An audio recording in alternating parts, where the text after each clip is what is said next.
Hey everybody, Pastor Dom here, and I just want to share something really quick with you as a really cool devotional slash challenge. I love the book of Nehemiah. I really do.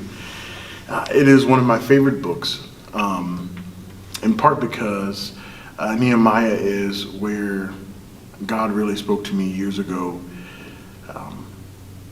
about not only just work, but what people are capable of who are committed to the vision, committed to the mission of Jesus.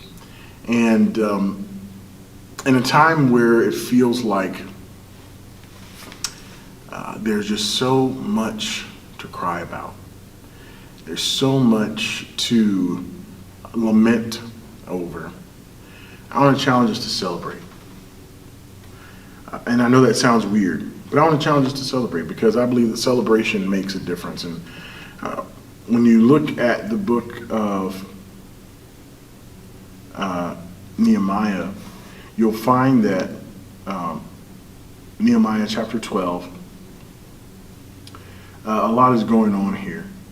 And Nehemiah chapter 12 it shows us that you get the priests and the Levites. And these are people who the men of God who maintain the law. And it's a long list, right? It's a long list of people and their names. You're probably like, what is that going on? Well, they complete all this stuff. They complete the wall. They dedicate the wall. And then they have service at the temple. And they assign people who are going to oversee storerooms. They do all of these things. And what is happening here. So Nehemiah chapter 12. But I want us to look at this because Jerusalem's wall was finished in 52 days, which is amazing. It's amazing because Nehemiah made plans to celebrate. And so Nehemiah passed out assignments. He organized the people. He oversaw every aspect of the celebration. Nehemiah took the celebration as seriously as he took the building of the wall because he knew that celebration was the final step of the project. Romans 11:36 says, "For from him and through him all things were made." Nehemiah realized that the building project started with God, it was sustained by God, and it was for God. And so what that shows us is this. This is what I want us to get. Celebration reminds us that every single success happens by the grace of God.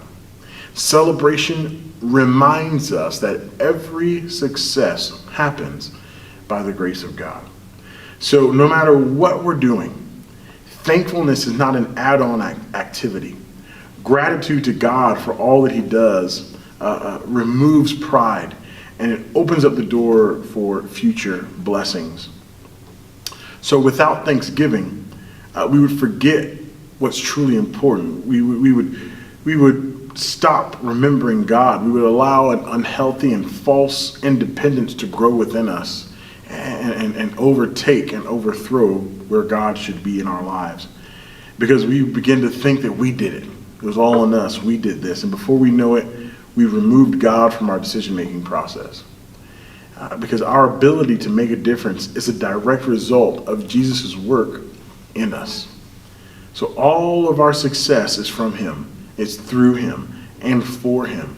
So why wouldn't we approach our victories with celebration and much thanksgiving? So I want you to think about this. When was the last time that you planned a celebration? When was the last time you planned a celebration? I want you to search your life right now and find something worth celebrating. Find someone worth celebrating. Maybe you're just excited that you've made it this long without experiencing COVID-19. Celebrate. Maybe you're excited that you got to, watch that. You finished the show that you've been trying to watch for a long time. Celebrate.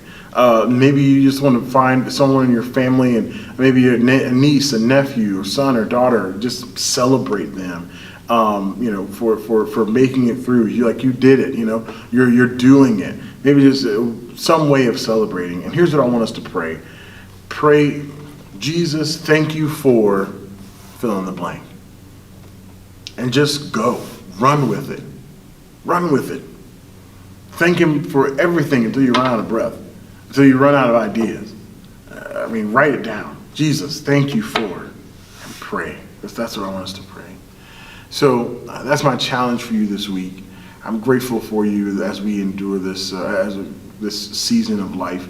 But hey, there's still times and moments of celebration. People are still having birthdays. People are still getting married. We will not allow what is transpiring around us to stop us from celebrating in a safe and healthy way. So I encourage you, take time to be just like Nehemiah. Plan a beautiful celebration. Invite digitally all your friends over and have a time of celebration. And pray that prayer. Jesus, thank you for fill in the blank. Hey, listen, we love you. Thank you so much for joining us. And we pray that this week be a time of celebration for you, that you would enjoy what God has done and realizing that every single success that you've ever had is based solely by the grace of God. Listen, we love you. Thank you so much. And we'll see you next week as we kick off our brand new campaign, Who's Your One? 7.6 billion. Now that's a big number. That's how many people there are on Earth. In the U.S. alone, estimates say that out of 328 million, there are nearly 246 million lost souls, men, women, boys, and girls that don't know Jesus. Those numbers seem big, but what if we were to focus on the number 1? The Bible tells us that heaven rejoices every time one person comes to know Jesus. What if we were to focus on the daily conversations, those everyday meaningful interactions for Christ that can truly make an eternal difference in someone's life?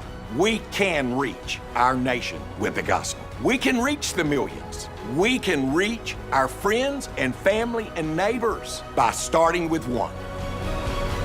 Who's your one?